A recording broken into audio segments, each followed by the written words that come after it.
Hi friends, welcome to cine family 2. ప్రముఖ G Telugu ఛానల్లో ప్రసారమవుతున్న family entertainer serial పడమటి Sandhyaragam serial ప్రేక్షకులను బాగా ఆకట్టుకుంటూ ముందుకు దూసుకుపోతోంది.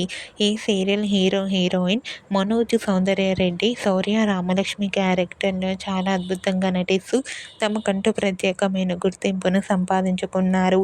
వీరిద్దరి జోడీకి కూడా చాలామంది ఫ్యాన్స్ ఉన్నారు. అయితే రీసెంట్గా Padamati Sandhyaragam serial heroine Shaurya Ramalakshmi wedding shooting location latest ఫొటోస్ను షేర్ చేశారు. ఆ ఫొటోస్లో ఇద్దరు వెడ్డింగ్ లుక్లో చూడముచ్చటైన జంటగా చాలా హ్యాపీగా సరదాగా ఎంజాయ్ చేస్తూ కనిపించారు. ఆ ఫొటోస్ చూసిన వారంతా బ్యూటిఫుల్ అండ్ లవ్లీ కపుల్ అని made for each other and eagerly waiting this latest episode అంటూ కామెంట్ చేస్తున్నారు. మీకు కూడా Padamati Sandhyaragam serial heroine Shaurya Ramalakshmi wedding shooting location latest photos మీకు నచ్చినట్లయితే మీ అభిప్రాయాన్ని మీ కామెంట్ రూపంలో తెలియజేస్తూ లైక్ చేయండి, షేర్ చేయండి. మరిన్ని ఇంట్రెస్టింగ్ అండ్ లేటెస్ట్ అప్డేట్స్ కోసం మా సినీ ఫ్యామిలీ 2 ఛానల్ని సబ్స్క్రైబ్ చేసుకోండి.